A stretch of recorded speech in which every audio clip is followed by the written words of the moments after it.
N'Djamena a abrité ce vendredi un sommet extraordinaire des chefs d'État et de gouvernement de la communauté économique des États de l'Afrique centrale. La situation qui prévaut en Centrafrique était au menu de ce sommet et des précisions dans ce journal. En vue de permettre aux enfants de se récrier et de bien passer les fêtes de fin d'année, la première dame vient une fois de plus d'équiper le parc d'attractions pour enfants de Chagua. Reportage dans ce journal. Et puis Top One, c'est le titre du tout nouvel album du rappeur tchadien Nguevara Radifal, dont le lancement a lieu ce matin à la faveur d'une conférence de presse. Bienvenue aux 20h, mesdames, messieurs, bonsoir. Merci de nous rejoindre sur Télétchad. À la une de l'actualité ce soir sur la convocation du président de la République, Idriss Déby Itno, par ailleurs président en exercice de la communauté économique des États de l'Afrique centrale CEAC. Un sommet extraordinaire s'est tenu ce vendredi dans la capitale tchadienne. Le sommet s'est penché sur la situation qui prévaut en Centrafrique. Elvis Tabo. Bruit de bottes en Centrafrique, la communauté économique des États de l'Afrique centrale réagit. Une réaction pour amener les belligérants à s'asseoir autour d'une table de négociation pour trouver une sortie de crise. Ce sommet extraordinaire est convoqué par le président de la République, Idriss Déby Itno, par ailleurs président en exercice de la CEAC. Les présidents Ali Bongo du Gabon, Denis Sassou Nguesso du Congo-Brazzaville et bien évidemment François Bozizé de la RCA ont répondu présents à l'appel. Les discussions ont duré plus de 4 heures d'horloge et ont été sanctionnées par un communiqué final lu par le secrétaire général de la CEAC, Nassour Guelendouxia Ouaïdou. La CEAC exclut l'option des armes comme solution à la sortie de crise et Libreville est choisi pour abriter les négociations. Il y a eu déjà des rencontres, beaucoup de rencontres. La dernière rencontre qui a sanctionné les accords de Libreville. Maintenant, réunir l'ensemble des affaires pour voir qu'est-ce qui a marché et qu'est-ce qui n'a pas marché.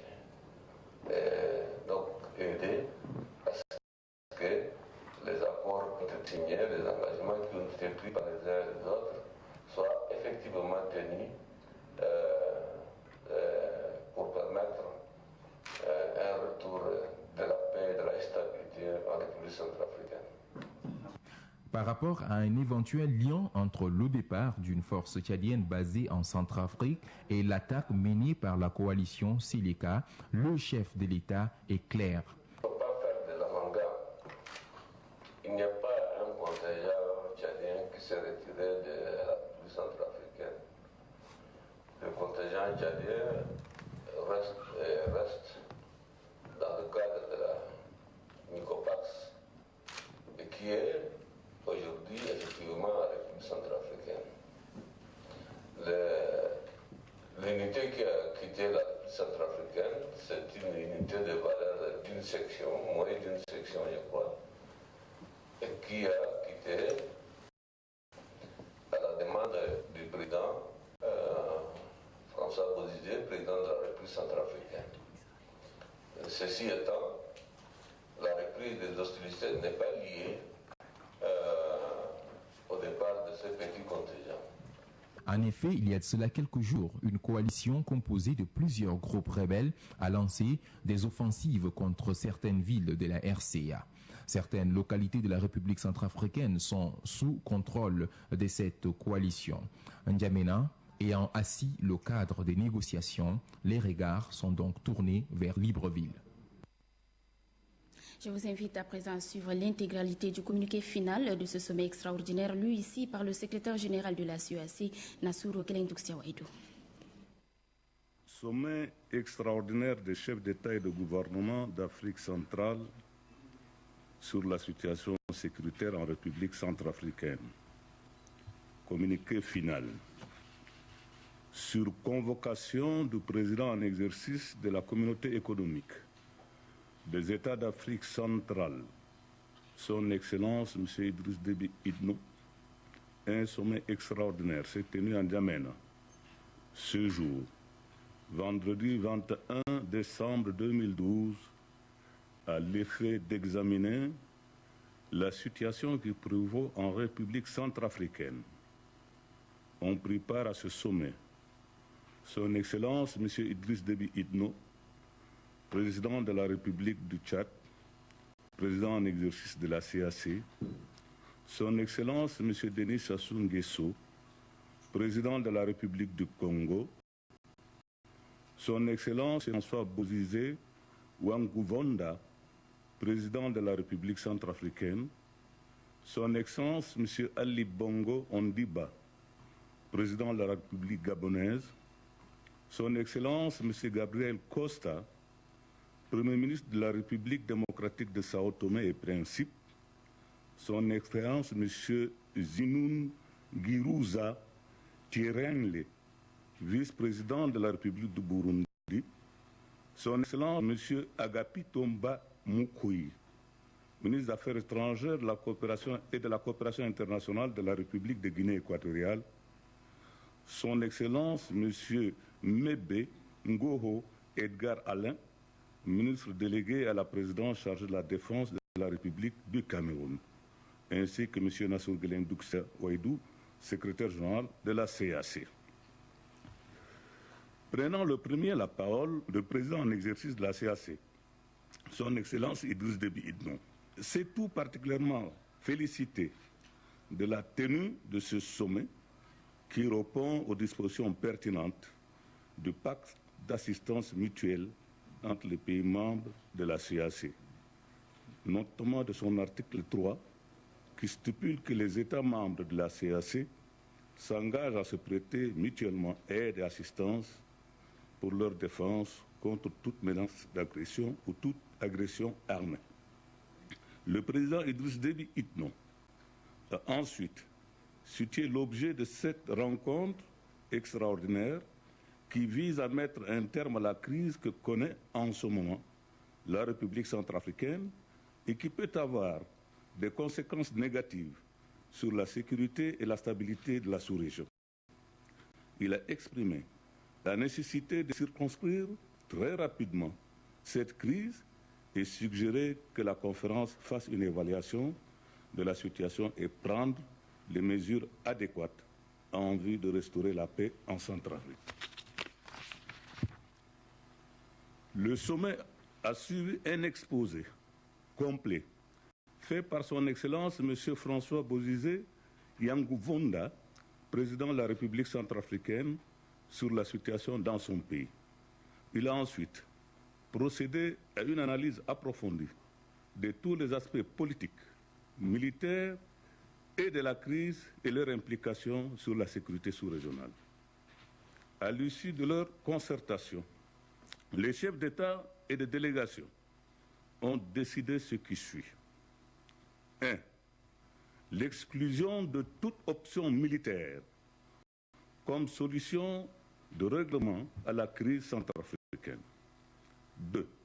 La cessation immédiate des hostilités, des droits de l'homme et le retrait des rebelles à leur position de départ dans un délai n'excédant pas une semaine. 3.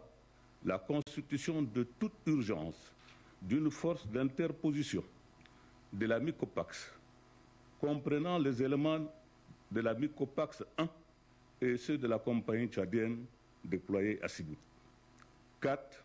L'ouverture dans le délai des négociations à Libreville au Gabon, sous la conduite du comité de suivi présidé par la République du Congo pour revisiter l'accord de Libreville de 2008, ainsi que sur les conclusions et recommandations du dialogue inclusif de 2010. À cet effet, il a été expressément demandé à la MICOPAX de prendre les dispositions pour assurer la participation des chefs de mouvements rebelles à ces négociations élargies à l'opposition démocratique. 5e, le soutien à la reconstruction des forces armées centrafricaines. En outre, le sommet demande à la communauté internationale d'apporter son appui aux efforts de la CAC. Par ailleurs, concernant la République démocratique du Congo, le sommet a exprimé son soutien au processus de négociation engagé par la conférence internationale pour la région des Grands Lacs. Ensuite, le sommet s'est félicité des positions prises par ses partenaires, notamment le Conseil de sécurité des Nations Unies, la Commission de l'Union africaine et la France en faveur du retour à la paix par le dialogue en République centrafricaine. Enfin, le sommet a adressé ses remerciements au peuple et au gouvernement du Tchad, ainsi que sa haute appréciation au président en exercice de la CAC pour avoir convoqué en urgence la conférence et pour sa prompte réaction par l'envoi d'une unité d'interposition de l'armée nationale tchadienne, fait à N'Djamena le 21 décembre 2012. Je vous remercie, Monsieur le Président. Voilà, c'était là le communiqué final qui a sanctionné le sommet extraordinaire de la CEAC tenu ce jour à N'Djamena. Juste après la lecture de ce communiqué, les chefs d'État et de gouvernement ont quitté la capitale pour leur pays respectif, comme vous le voyez sur votre petit écran.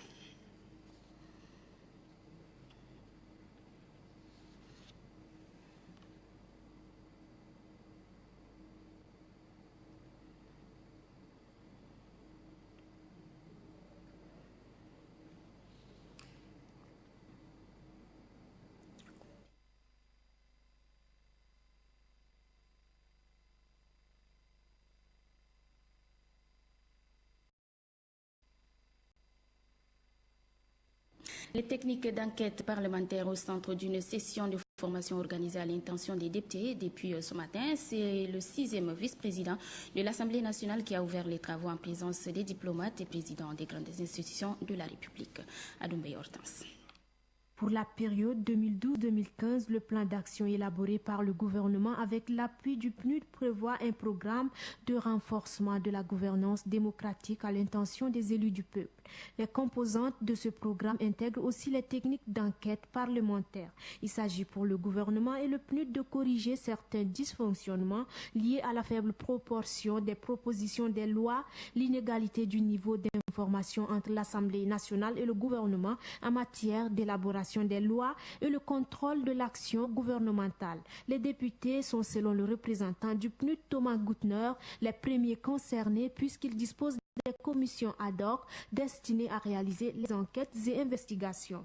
Raison pour laquelle ils se concertent sur certains points tels que le fonctionnement des commissions d'enquête, le dépôt et la suite à donner au rapport d'enquête parlementaire. Le secrétaire général du ministère de l'économie, du plan et coopération internationale, s'il s'agit de renforcer les capacités des élus du peuple en vue de mieux accomplir leur mandat.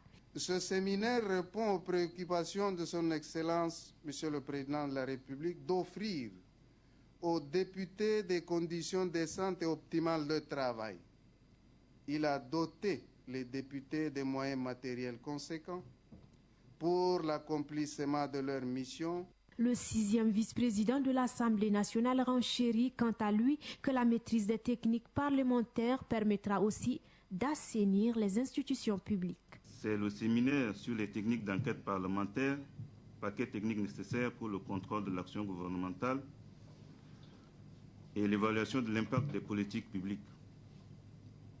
Cette activité s'inscrit en droite ligne dans la politique d'assainissement public préconisée par son Excellence Idriss Déby Itno. Le député Théophile Yobombe Majitolum a par ailleurs encouragé la coopération Tchad-PNUD dont les impacts assurent une meilleure visibilité des activités des élus du peuple dans leurs fonctions de législateurs et de représentants de la nation. Le président de la Chambre de commerce et de l'industrie et de l'artisanat Souraji Koulamala a fait un point de presse ce matin, un point de presse relatif à l'appui de 2 organisations qui souhaitent appuyer le Tchad dans le secteur de l'habitat. Il s'agit du Fonds de solidarité africain et Shelter Afrique. Ces institutions investissent donc dans le domaine de l'habitat en Afrique. Voici un extrait de ces propos recueillis par Doba Robert. Le Tchad s'est fixé comme objectif de réaliser un certain nombre d'habitats sociaux et cet habitat social est prévu de l'ordre de plus de 200 000 d'ici les quelques années qui arrivent.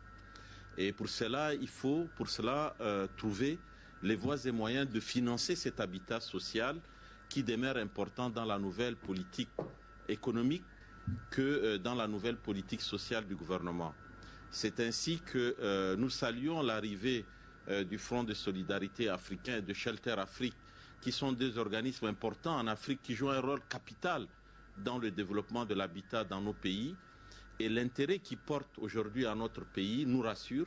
L'intérêt qu'ils portent au financement des projets immobiliers du secteur privé nous rassure, prouve que le Tchad est en train d'amorcer une nouvelle phase, une nouvelle dynamique. Et je pense que cet accompagnement nécessaire en termes de financement, en termes de conseils, en termes également, comme on vous l'a dit tout à l'heure, d'étalement des prêts, parce que l'habitat social a besoin de durées plus longues. Je crois que tout ça augure des lendemains meilleurs dans ce secteur de l'immobilier pour lesquels nos autres autorités tiennent énormément, qui sont aujourd'hui un des motifs de la politique économique de notre pays. Et puis le rôle de la femme dans le développement socio-économique, c'est le thème de la rencontre organisée par les femmes d'affaires du Tchad et dont les travaux se sont achevés ce vendredi. Le point avec Anastasie Bissi.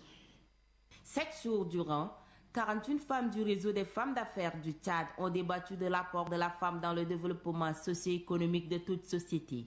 Pour elles, à travers des activités génératrices de revenus, cette couche contribue à l'éclosion de l'économie nationale. Ces assises ont également permis à ces participantes d'explorer des voies et moyens pour la bonne marche de leurs activités. Aussi entendent-elles de se faire connaître à l'échelle internationale. C'est dans cette logique qu'elles ont amplement planché sur le commerce international. Conscient du rôle que joue la femme dans le développement socio-économique du Tchad, le président de la Chambre de commerce et de l'industrie réaffirme le soutien de son institution. Vous pouvez toujours compter sur nous à la Chambre de commerce pour vous appuyer, pour vous accompagner dans le développement de vos affaires. Et nous allons tous ensemble se mettre au travail pour que justement vous passiez de l'informel au formel, et vous pouvez compter sur l'appui de la Chambre, sur l'appui du Centre de développement des entreprises qui vous a donné cette formation, sur l'appui du centre de gestion agréé qui va se créer bientôt pour vous aider à vous formaliser et avoir une comptabilité, et également, sur ce qui est important, la structure qu'on vient de créer qui s'appelle Agroprom, pour faire en sorte que la promotion de l'agriculture dans notre pays devienne une réalité, et surtout la promotion de l'agriculture auprès des opérateurs économiques et je dirais des opératrices économiques. Le réseau des femmes d'affaires du Tchad sollicite du gouvernement l'accès aux fonds de crédit destinés aux femmes et aux jeunes et leur reconnaissance au-delà des frontières nationales. Inauguré en juin 2010, le parc d'attractions pour enfants du quartier Chagua vient à nouveau d'être équipé par la première dame en vue de permettre aux enfants de se récréer et de bien passer les fêtes de fin d'année. Reportage Adma Abdelkader.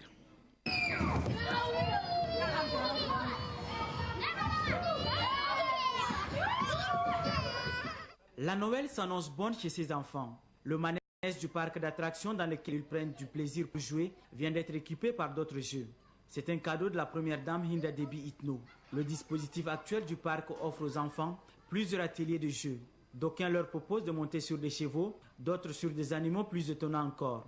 Certains sont à l'ancienne, d'autres sont plus modernes. Nous tenons à remercier Son Excellence la première dame Hinda Debi Itno, qui n'a ménagé aucun effort pour mettre à la disposition des enfants une structure décente, avec des matériels ludiques décents, pour que les enfants puissent se détendre, se distraire et s'épanouir. Elle a fait des préoccupations des enfants son souci premier. Selon les responsables du parc d'attractions pour enfants, tout est prévu pour donner de la joie aux enfants. Ils souhaitent toutefois que tous les enfants tchadiens puissent bénéficier de cette opportunité. Le jeu est très important dans la mesure où il développe le mental de l'enfant, l'esprit physique et psychique de l'enfant. C'est dans le jeu que l'enfant apprend. Et c'est dans le jeu que l'enfant découvre le monde qui l'entoure. Et nous espérons qu'un jour, elle va réfléchir également à créer une structure mixte, c'est-à-dire une structure qui regorge des enfants handicapés et les enfants sains. Parce qu'il ne faut pas que les enfants handicapés soient également marginalisés. Sur les oiseaux de la table de rotation ou sur les balançoires à chevaux, l'on souhaite un bon voyage à ces enfants dans le monde ludique. Et puis, spéciale fête de fin d'année, la rédaction vous propose dès ce soir de reportage sur les préparatifs. Alors, sans plus tarder, nous nous rendons dans les différents marchés de la place pour découvrir l'ambiance et à toujours la fête de Noël ou fête de la nativité, jouer, guirlande, goursion, Noël et trois enfants jalonnent les différentes artères. Marale Joséphine signe le reportage. Quelques jours nous séparent de la célébration de la Noël et de Saint-Sylvestre. Ces fêtes célébrées chaque année marquent la naissance de Jésus-Christ d'une part et d'autre part la fin de l'année. Elles constituent pour les croyants un moment crucial qui leur permet de se rapprocher de leur Dieu, mais aussi une occasion de réjouissance pour certaines personnes. Pour se conformer aux autres et rendre agréables ces moments exceptionnels, les femmes, les hommes et surtout les enfants, chaque selon cherche à se satisfaire. Je cherche le pantalon pour mon petit. Les boutiques, je n'ai pas beaucoup de l'argent. En boutique, là, il faut d'abord beaucoup de sommes. D'abord, tu vas entrer dans la boutique. Je cherche celui de 1000 francs ou bien 750, comme ça, peut-être ça va m'aider un peu. Les classes boutiques, ce qu'on sort là, c'est extrêmement cher. Les habits coûtent extrêmement cher. Alors vous pouvez trouver même ici, seulement comme dans les classes boutiques. À cette occasion, diverses classes boutiques sont également visitées par les clients. Pour cette dame, il faut de la qualité pour mieux faire. Le prix, c'est un peu abordable quand même. C'est seulement les robes là qui sont un peu chères. Sinon, c'est bon. La friperie, c'est aussi bon. Mais j'ai préféré acheter les choses dans des boutiques. Pour ces personnes rencontrées, l'habillement seul ne suffit pas. Il faut nécessairement l'accompagner des articles de décoration, mais aussi des jouets. J'ai acheté le sapin pour la fête, pour Noël, avec les guirlandes, tout. Oui, pour que ma maison soit très, très, très belle. Pour répondre aux attentes de la clientèle en cette période de fête, les commerçants ont mis sur nos marchés et dans les différentes boutiques de la capitale divers produits de décoration. 110 élèves issus des différentes écoles publiques viennent de bénéficier de bourses d'études de la langue anglaise pour une période de 2 ans au centre d'apprentissage des langues de la capitale. L'un des objectifs de ce programme baptisé English Program Access est de mettre en commun et amplifier les connaissances sur la culture américaine. Anastasie Bissi. 110 élèves des écoles publiques bénéficient des bourses d'études. Durant leur formation, l'accent serait mis sur les techniques d'expression anglaise basées sur la culture américaine. Le représentant du délégué régional de l'éducation nationale pour la commune de N'Djamena, Mbaye Mogued Mbaye Brice, convie les apprenants à l'assiduité. L'anglais est la première langue internationale. De très nombreux enfants et adultes dans le monde l'apprennent et la parlent. C'est bien un outil de communication qui permet aux hommes d'échanger au-delà des frontières. Le gouvernement tchadien souhaite que de tels programmes soient non seulement accentués, mais qu'ils connaissent l'extension au-delà donc de la capitale du Niger. L'ambassadeur des États-Unis au Tchad, Mark Bulwer, a pour sa part indiqué que la langue anglaise est une porte d'entrée dans la vie professionnelle. La dite formation serait sanctionnée par des attestations de fin de formation. Parlons musique avec cette conférence de presse animée ce matin par le leader du groupe HSAO, Rim Tombaye Caleb. C'est son nom. C'est longuement entretenu avec les journalistes relativement à la sortie de son nouvel album intitulé Afro-Tronix. Grangatiam Irima. Il est auteur, compositeur et interprète. Il s'appelle Rim Tombaye Caleb. Gospel, R&B, Afro-musique sont autant de rythmes que dispose le groupe HSAO dans son carquois pour ses prestations. Le spectacle et les instruments de musique ne sont pas un secret de polichinelle pour ce jeune Tchadien qui a embrassé la musique dès son enfance. Aujourd'hui, il est passé maître dans l'art de la musique traditionnelle africaine. Rim Tombaye Caleb est le leader du groupe HSAO et son savoir-faire est une symbiose de la diversité culturelle.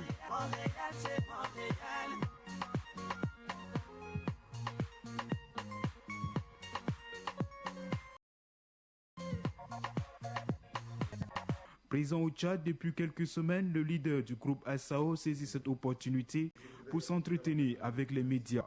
Objectif, présenter le projet Afro-Tronix qui vise à réunir les artistes tchadiens.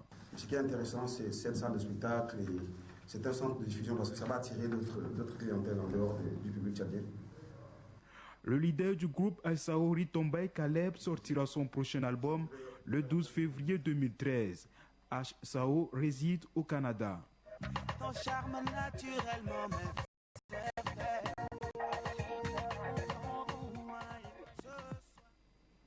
Et puis le rappeur tchadien Guevara Rajilfal vient lui aussi de sortir un clip baptisé Top One. Le lancement a lieu ce vendredi. N'Djamena, des précisions avec Remadi Orion Odette.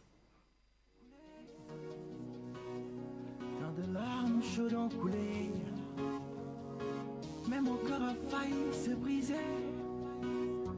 Moi qui ai longtemps cru pouvoir t'oublier. Après une attente de plus de 5 ans, Guevara Rajilfal refait surface.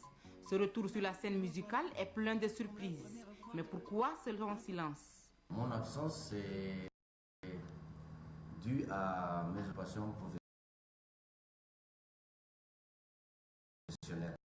Parce que j'ai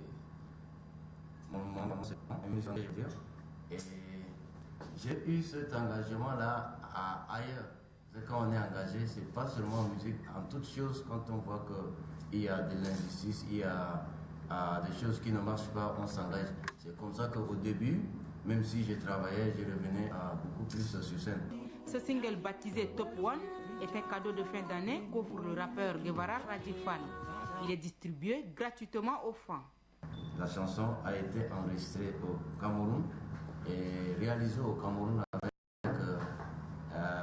le soutien à des amis et voilà, d'ici et puis du Cameroun, avec l'aide d'un jeune Tchadien qui est dans le domaine, Kalnas Palio, nous avons pu sortir les DVD que voici. Guevara Rajilfal, de son état civil Abgué Christophe, promet sortir son 3e opus en 2013. Les larmes chaudes ont coulé, mais mon cœur a failli se briser. Moi qui ai longtemps cru pouvoir t'oublier, je me rends compte que je me suis trompé. Car te revoilà, belle comme la première fois. Voilà, mesdames, messieurs, ainsi s'achève cette grande édition. Merci à toutes et à tous de l'avoir suivi. Très bonne suite de programme. Vous retrouverez demain Visabo aux 20h. Très bonne suite de programme sur Téléchat. Bonsoir.